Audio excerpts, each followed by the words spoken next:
Alors, vous allez beaucoup au cinéma?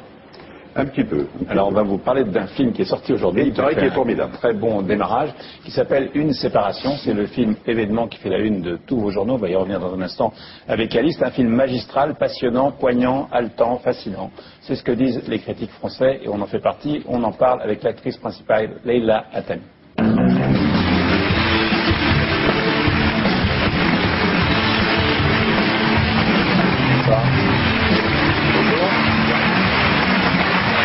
Voilà, Une séparation, c'est un film d'Ashghar Farhadi qui est sorti aujourd'hui, qui a été primé à Berlin.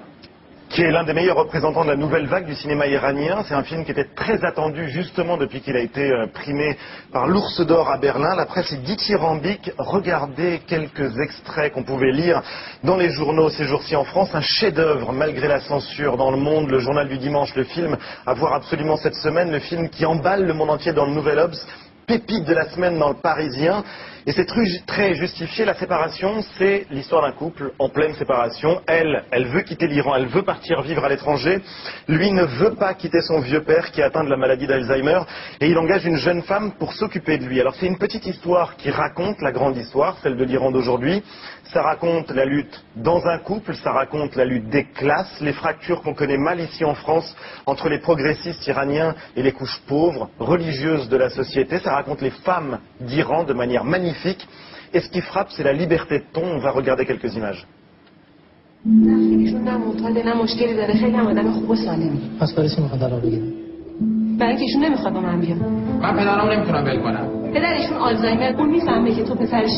من که میفهمم اون پدرمه.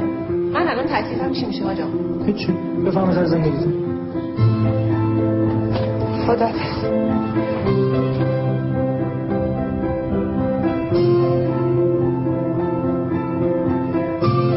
برای نگهداری پدرم مهم مزاحمتون بشه که چی کار داره میکنی؟ چیه؟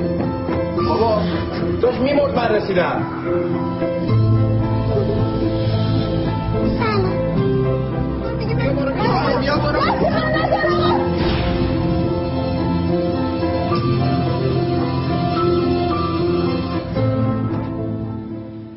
Voilà, c'est une histoire extrêmement forte, extrêmement libre dans un pays où malgré tout existe la censure, dans un pays où des élections présidentielles ont été confisquées, dans un pays où une révolte a été écrasée dans le sang, c'était il y a 2 ans. Comment est-ce qu'on fait du cinéma malgré la censure en Iran? Avec beaucoup de difficultés, mais on le fait. On arrive à déjouer la censure? Oui. Oui. Est-ce que ce film est très proche de la réalité et de la vie? Est-ce que c'est quasiment un documentaire sur la vie en Iran aujourd'hui? Je crois qu'on ne peut pas filmer une femme qui ne soit pas voilée, sauf à ce moment-là, si le film est censuré. Non, on ne peut pas montrer une On ne peut pas montrer en Iran. Ouais, On pouvait jusqu'à la fin des années 70 et maintenant on ne peut plus. Comment on vit au quotidien quand on est une artiste en Iran?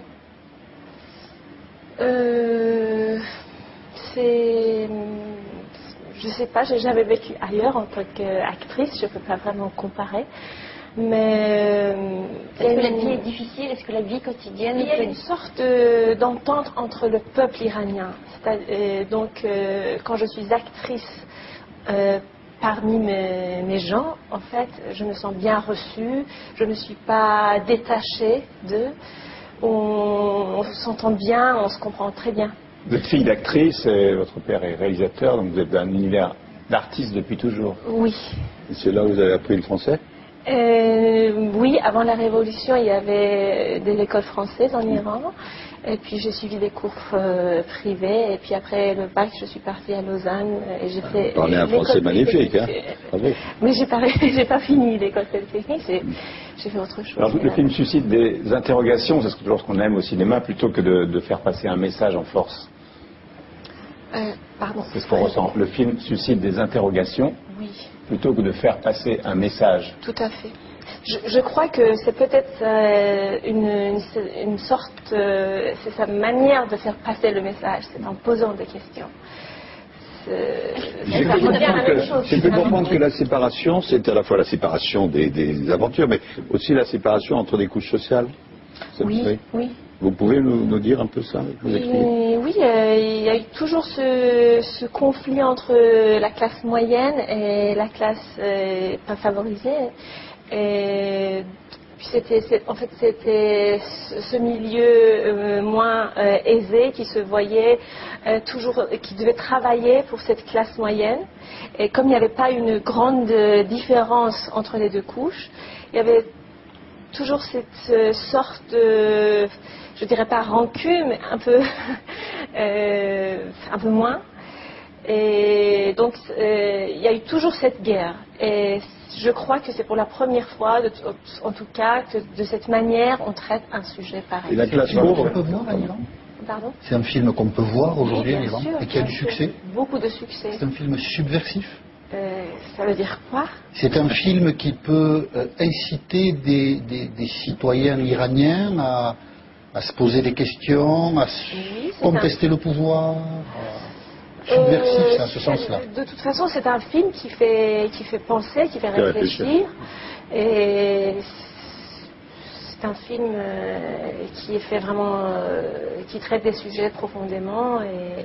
il y a une école du cinéma iranien qui a un succès magnifique. Kiarostami, Marjan Stratampi, etc. Oui. Comment vous expliquez que dans un pays quand même complètement fermé et qui est extrêmement conservateur et dur vis-à-vis de toute la création, il y ait une telle profusion de talents?